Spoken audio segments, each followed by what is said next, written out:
여러분 안녕하세요. 소노라인 정상수치 강입니다. 이번에는 방광 초음파에 대해서 설명을 드려보도록 하겠습니다. 방광 초음파에 대한 기본적인 내용들 정리가 되어져 있어요. 첫 번째는 검사 자세인데요. 바로 누운 자세에서 검사가 진행이 되는데 이 복부 쪽에 압력을 줄여주면 좀 검사가 조금 더 수월하게 진행이 될 수 있거든요. 그래서 무릎을 살짝 구부려준 자세를 취하게 되면 복부의 압력이 좀 낮아지게 되면서 좀 부드러운 상태로 검사가 진행될 수 있겠습니다. 그래서 바로 누운 자세에서 검사를 진행해도 되고 다리를 살짝 구부린 상태에서 검사를 진행할 수도 있어요. 다음은 이 부분이 가장 중요한 포인트인데 방광에 소변이 가득 채워져 있어야지만 이 방광 전체적인 평가가 진행될 수 있거든요. 그래서 환자는 반드시 방광의 소변이 가득 채워져 있어야 된다. 이 부분이 중요한 포인트라고 보시면 되겠습니다.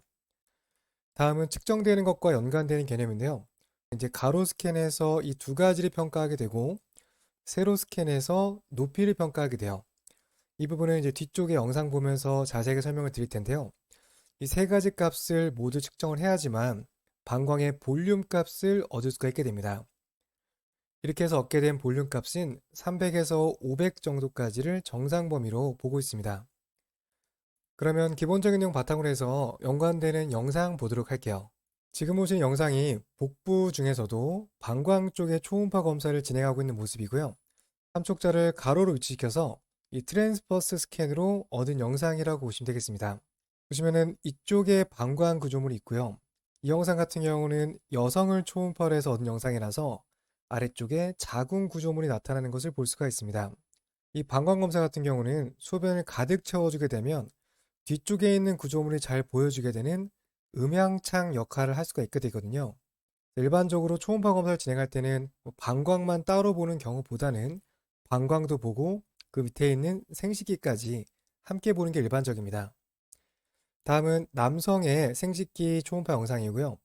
위쪽에 방광이 있고 아래쪽에 전립선이 있는 것을 볼 수가 있어요.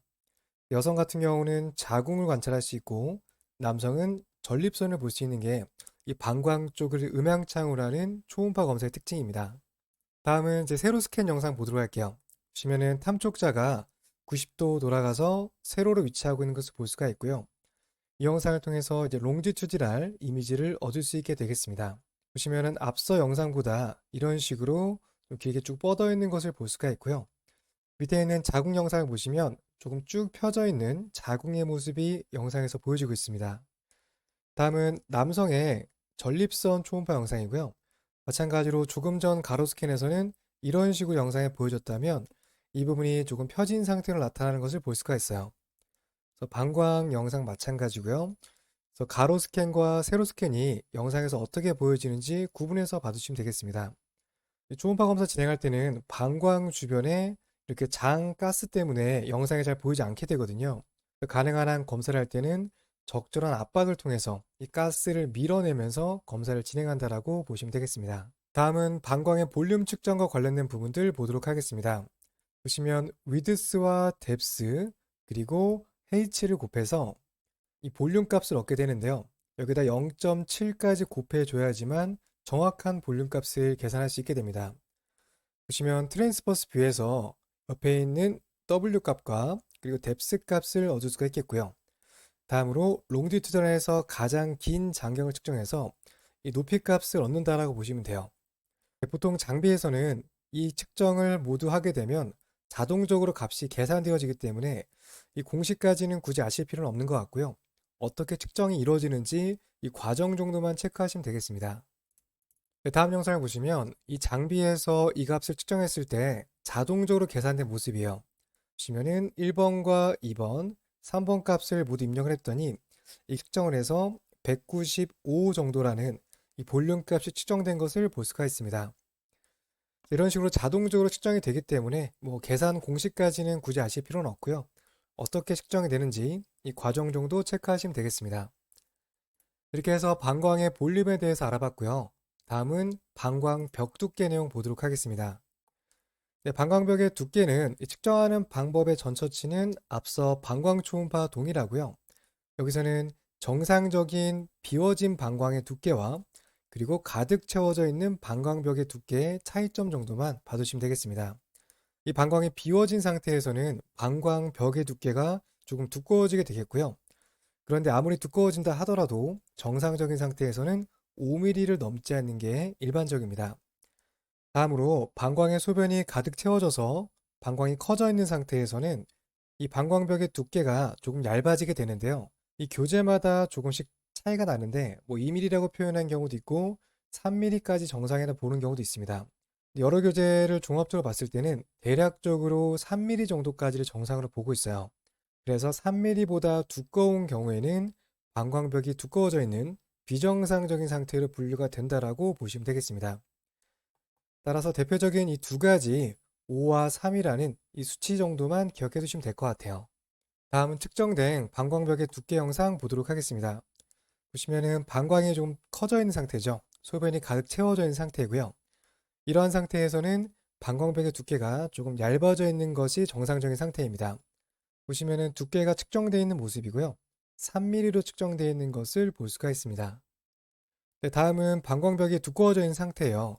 지금 소변이 많이 채워져 있지 않은데 측정된 두께를 봤더니 7mm로 측정이 되어져 있습니다. 이 값은 방광이 가득 채워져 있던 채워지지 않았던 정상 수치를 많이 오버한 상태라고 볼 수 있겠는데요. 5mm보다 높은 값인 7mm로 측정이 되어져 있기 때문에 비정상적인 상태, 가장 대표적으로는 방광의 염증을 의심해 볼 수 있는 방광염 초음파 영상이라고 예상을 해볼 수 있겠습니다.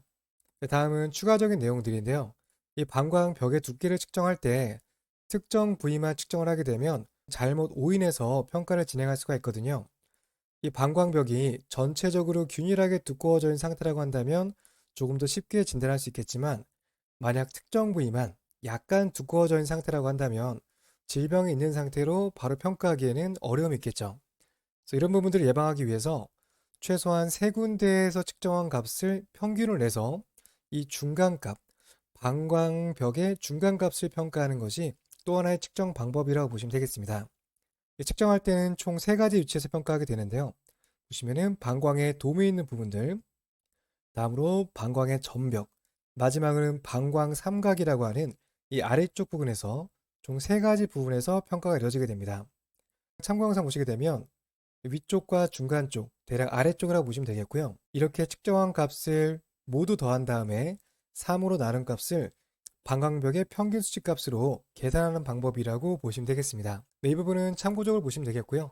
방광벽을 조금 더 균일하게 평가할 때 사용하는 방법이라고 설명드릴 수 있겠습니다. 이렇게 해서 방광 초음파 관련된 내용 설명드렸고요. 다음 시간에 계속해서 뒤쪽 설명 이어가 보도록 하겠습니다. 다음 시간에 뵙겠습니다. 감사합니다.